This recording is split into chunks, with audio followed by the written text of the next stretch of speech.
युवा साथियों को मैं कहना भी चाहूँगा अपने माध्यम से कि भाई आप छोड़ना मत, नहीं तो आपको भी 14 साल लग जाएंगे। और 14 साल में मैंने बताया कि मैं काले बाल लेके निकला था और सफ़ेद बाल लेके वापस आया हूँ। कई बार मैं देखा कि कोई आदमी विपक्ष पे आरोप लगा रहा है कि वो ऐसे गड़बड़ कर रहा है, वो ऐसे गड़बड़ कर रहा है। आपके पास सारी एजेंसियाँ हैं, आपके पास जाँच के सारे उपाय हैं। आप सरकार में आने दीजिए। यहाँ पर एक पूजा सिंगल नहीं है, यहाँ पर सैकड़ों पूजा सिंगल है। सबको जगह में पहुंचा दिया जाएगा। इसके अंदर डालिए। अगर बाबूलाल मरांडी जी ने गड़बड़ किया है तो इनको उठा के जेल के अंदर डालिए। बीजेपी के सर फुटेबल से उनको क्या लेना देना है, वो अपना देखें ना। नमस्कार, एसटी न्यूज़ देख रहे हैं आप और मैं हूं आपके साथ गौरी रानी। रामायण में राम जी अपने 14 साल के वनवास को काट कर अपने घर वापस आते हैं। वहीं राजनीति में प्रवीण सिंह जो हैं वो 17 साल के वनवास को काट कर अपने घर वापस आए हैं। बीजेपी आज शामिल हुए हैं। वनवास नहीं, लेकिन हाँ 17 साल जो हैं आप अपने घर से दूर रहे लेकिन फिर वापस घर आए। नहीं, राम जी तो आने के बाद उनको राजतिलक हुआ था। मैं तो काम करने आया हूँ, मैं एक साधारण आदमी हूँ। ये अलग बात है कि हिंदुस्तान में कुछ जब ऐसे छोड़ते हैं तो लगता है कि वापस आने में 14 साल लग जाते हैं। इसलिए अपने युवा साथियों को मैं कहना भी चाहूँगा अपने माध्यम से कि भाई आप छोड़ना मत, नहीं तो आपको भी 14 साल लग जाएंगे।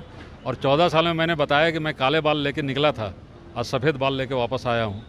तो अब ऊर्जा तो है, लेकिन यह ऊर्जा कितना है जब काम करूँगा तो पता चलेगा। बीजेपी आने का क्या मकसद है, क्या लगता है? क्योंकि आप झारखंड के इस वक्त बीजेपी जिस तरीके से जो राजनीति में इन दिनों काफ़ी आरोप प्रत्यारोप का दौर है, ऐसे में आप कैसे समझ रहे हैं कि बीजेपी पर जो आरोप लग रहे हैं क्या वो सही हैं? गठबंधन सरकार जो है वो लगातार बीजेपी पर ये आरोप लगा रही है कि सरकार को अस्थिर करने की कोशिश कर रही है। मेरे दिमाग में आज तक ये बात समझ में नहीं आई कि सरकार जो चलाते हैं वो सरकार के कामों की बखान करते हैं।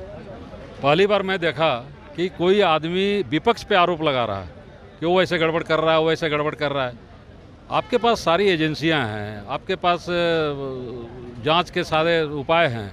अगर करता है तो FIR कीजिए, जेल के अंदर डालिए। अगर बाबूलाल मरांडी जी ने गड़बड़ किया है तो इनको उठा के जेल के अंदर डालिए। लेकिन बीजेपी के अपने नेताओं में जो है वो बनती नहीं है। अब अगर हम बात कर ले JMM के केंद्रीय महासचिव सुप्रियो भट्टाचार्य ने भी प्रेस कॉन्फ्रेंस कर कहा कि रघुवर दास को जो है वो हटाने की कोशिश बाबूलाल मरांडी, दीपक प्रकाश कर रहे हैं। यही वजह है कि वह दिल्ली दौरे पर जाते हैं और रघुवर दास को जेल भेजने की कोशिश कर रहे हैं। आप देखेंगे बीजेपी में अपने नेताओं में बनती नहीं है, इस तरीके की भी बात सामने आ रही है।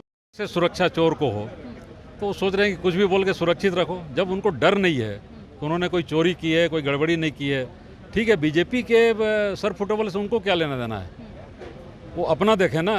यहाँ तो एक इतना बड़ा परिवार है, हो सकता है कि आपस में बनती होगी, नहीं बनती होगी, लेकिन वो अपना देखें ना कि सीता सोरेन और हेमंत सोरेन में बनती है क्या, बसंत सोरेन और हेमंत सोरेन में बनती है क्या। अगर बसंत सोरेन कोई बालू घाट का ठेका लेते हैं तो उसके पार्टनर को जेल के अंदर डाल दिया जाता है।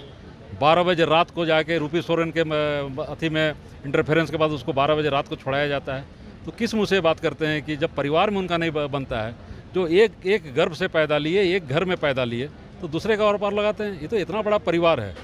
हमारे मत कभी कभी अलग हो सकते हैं लेकिन मनभेद कभी नहीं हो सकते हैं। ठीक है, वर्तमान में जो राजनीति हालात है झारखंड में, आप उसको कैसे देख रहे हैं? पूजा सिंघल प्रकरण को ले ले, खनिज संपदा खनन पट्टे को ले ले, जिस तरीके से लगातार सरकार पर आरोप लग रहे हैं। वहीं सत्ता पक्ष के जो लोग हैं वो पूर्व की रघुवर सरकार पर मोमेंटम झारखंड के घोटाले का आरोप लगा रही है। क्या लगता है आरोप प्रत्यारोप का जो दौर है वो झारखंड में जारी है? मैं 6 साल विजिलेंस का वाइस चेयरमैन था, मुझे पता है कि घोटाले कैसे होते हैं और उस समय हम लोगों ने टाइट किया था। आप सरकार में आने दीजिए। यहाँ पर एक पूजा सिंगल नहीं है, यहाँ पर सैकड़ों पूजा सिंगल है। सबको जगह में पहुँचा दिया जाएगा। हमारे साथ इस वक्त बात कर रहे हैं प्रवीण सिंह, जो आज बीजेपी में शामिल हुए हैं और साफ तौर पे वो कह रहे हैं कि झारखंड में सिर्फ एक पूजा सिंगल नहीं बल्कि हजारों पूजा सिंगल है और हमें सरकार में आने दीजिए, एक के बाद हम हर किसी का पर्दाफाश करेंगे। फिलहाल इस खबर में इतना ही। तमाम और खबरों के साथ बनी रहने के लिए देखते रहें देश टी न्यूज़।